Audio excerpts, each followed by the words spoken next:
चिड़िया और उसकी बेटी गुड़िया अपने गेहूं के खेत में काम कर रही थी कि वहाँ गोरी कवि आ जाती है। चिड़िया, तेरी गेहूं की फसल तो बहुत अच्छी तैयार हो रही है।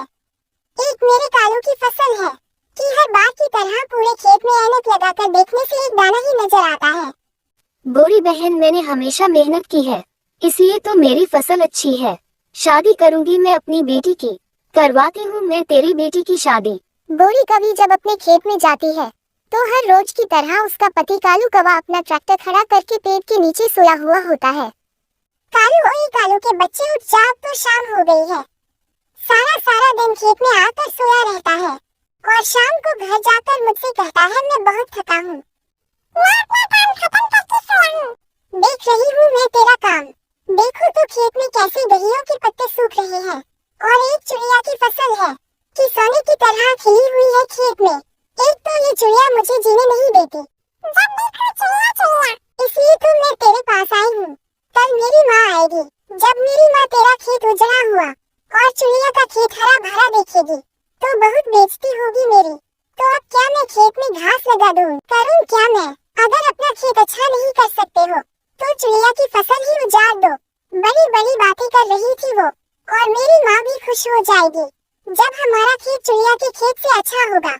मेरा खेत हरा भरा हो या ना हो, मैं चिड़िया का खेत आज रात ही खत्म कर दूंगा। फिर गोरी कवि और कालू कौवा अपने घर चले जाते हैं। गुड़िया बेटी, अब आप कल से मेरे साथ काम पर नहीं जाओगी। अब आपकी शादी के दिन करीब है। माँ, मेरी शादी की आपको इतनी चिंता क्यों है? जब बेटियां जवान हो जाएं तो माँ बाप को उनकी शादी की चिंता होती ही है। आधी रात को कालू कौवा उड़ता है। खिड़की से गोरी कवि कालू को देख रही थी। कालू कौवा एक जलती हुई लकड़ी लेकर जाता है और पेड़ के ऊपर बैठकर चिड़िया के खेत में फेंक देता है।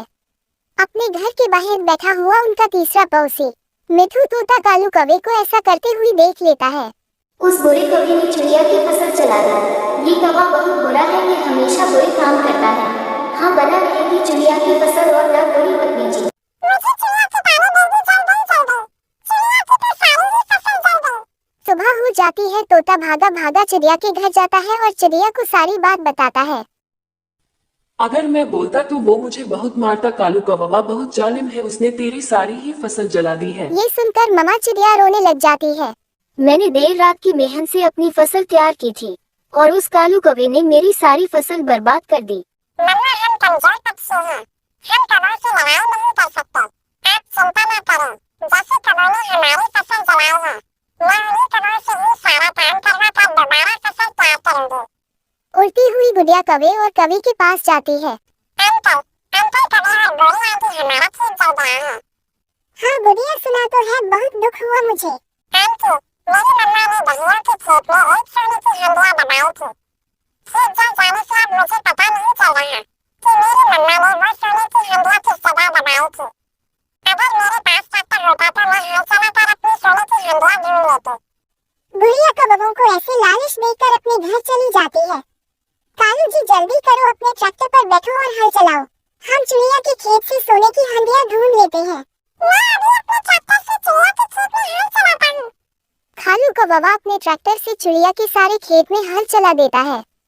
थक गया, गोरी, मैं थक गया। मम्मा, अब देखते जाना जैसे मैंने उन कौवों से खेत में हल चलवाया। ऐसे ही वो कौवे हमारी फसल तैयार होने पर हमें काट कर भी देंगे। गुड़िया बेटी, मगर ये सब कैसे होगा?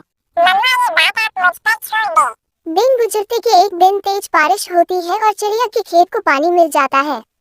अब चिड़िया की गेहूं की फसल दोबारा तैयार हो जाती है। गुड़िया फिर से कौवों के पास जाती है। आंटी, गोरी ना जाने कि मेरी मम्मा कोई भी कीमती चीज खेत में छुपा देती है। गुड़िया, अब क्या छुपा दिया तेरी मम्मा ने गेहूं के खेत में? मेरी शादी का सोने का हार और क्या? मामा ने गेहूं के पौधों की जगह में मेरा सोने का हार छुपा दिया और भूल गई है कि कहाँ छुपाया है। अब तो गेहूं की फसल कटेगी तो सही मिलेगा मेरा सोने का हार। गुड़िया गोरी कवि से ऐसा कहते हुए चली जाती है। कालू कालू, जल्दी चलो, आज हम चिड़िया की गेहूं की फसल काट कर सोने का हार ढूंढ लेंगे। गोरी, कौन सा सोने का हार?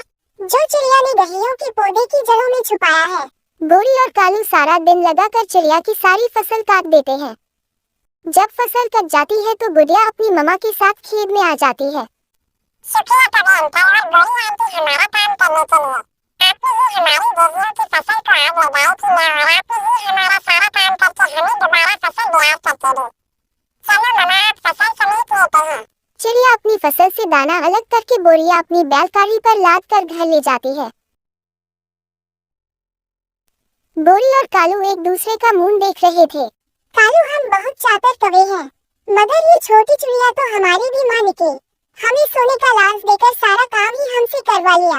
अगर इतना काम अपने खेत में किया होता तो आज हमारे खेत में भी फसल तैयार होती। और फिर कौवे रोते हुए अपने घर चले जाते हैं। प्यारे दोस्तों,